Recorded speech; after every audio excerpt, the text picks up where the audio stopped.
This lecture is going to walk you through a few ideas from James Schall's paper on beauty, on the order of beauty. This is from his book called On the Order of Things, and it's a chapter that deals with the nature of beauty. So in section 1, I just want to walk you through 10 things that Schall points out regarding beauty. The first thing is that beauty is beyond utility. There can be things that are quite useful, but oftentimes we add beauty to those things that has nothing to do with the utility of the things in question. The teacup that he mentions in this first paragraph is that sort of thing. Another example that he gives, rather beautiful example, is in this paragraph about the father's reaction to how his older children were simply enjoying the beauty of their new sibling. And it was this way in which beauty is outside of our control. We can't control it. It simply is there. And then the third example that he gives is of this little baby that was being baptized. James Schall is coming from the Catholic tradition, which baptizes their infants. And he says that beauty, again, doesn't come from us, even if we are its parents, and that it's unexpected. Beauty is an unexpected sort of thing.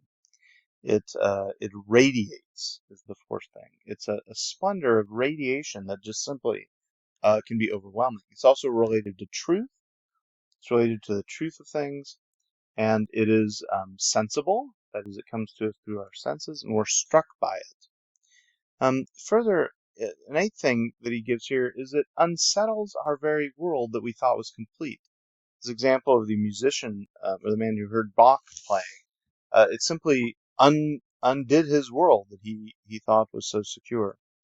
And it's also a sign of something greater than ourselves. That is, the beautiful things that are beautiful point to something beyond ourselves. Okay, I want to walk you through a few other ideas from section 2 and the rest of the sections of this paper, but those first 10 things in section 1 are pretty important, so you may want to pay attention to those. In this next section, Schall talks a little bit about the perplexity of beauty. That is, it puzzles us. It's something that's loftier than we are, and it brings us to experience God himself. Beauty is a kind of progression. It always is pointing to something beyond ourselves. And he gives a couple classical examples of this.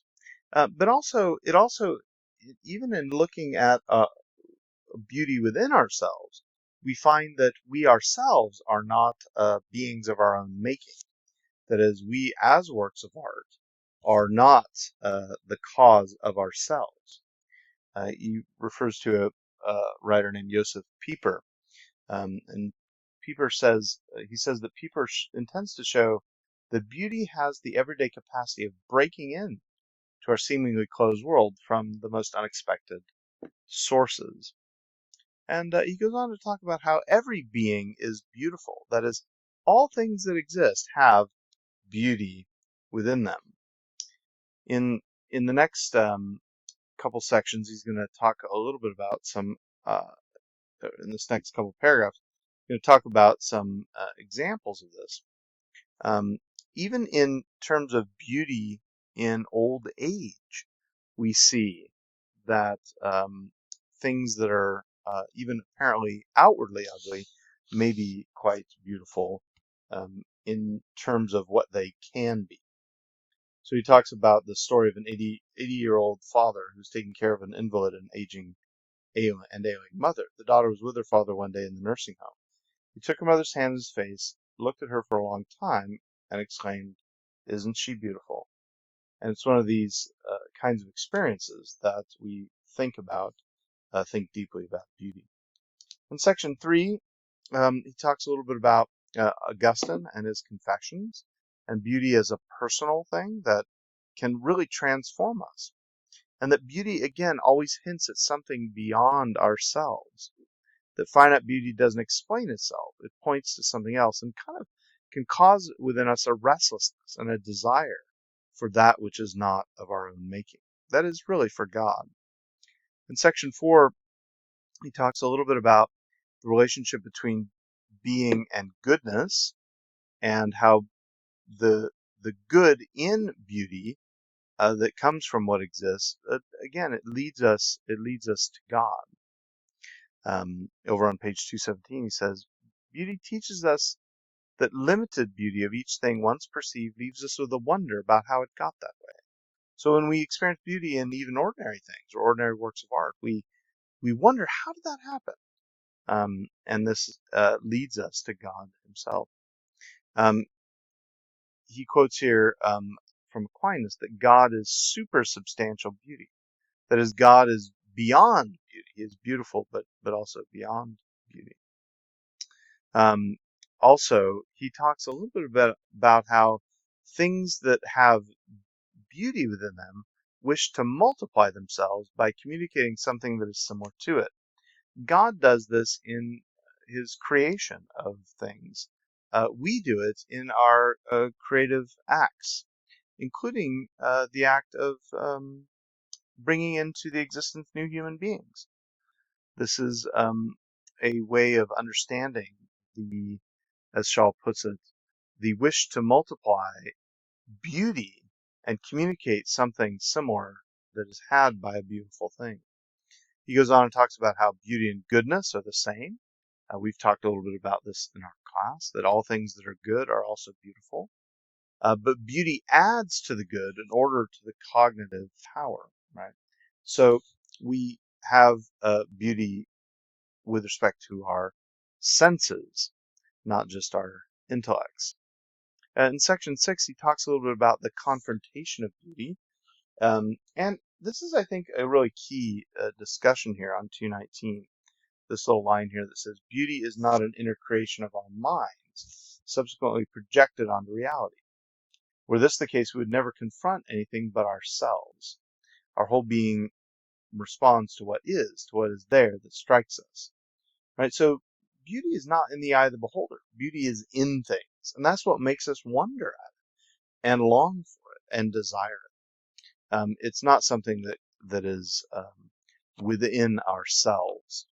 It is something that is in the things that have it. Now, of course, ourselves are beautiful with respect to our own being, but that's not something we determine. That's something that's given to us by God's creative action.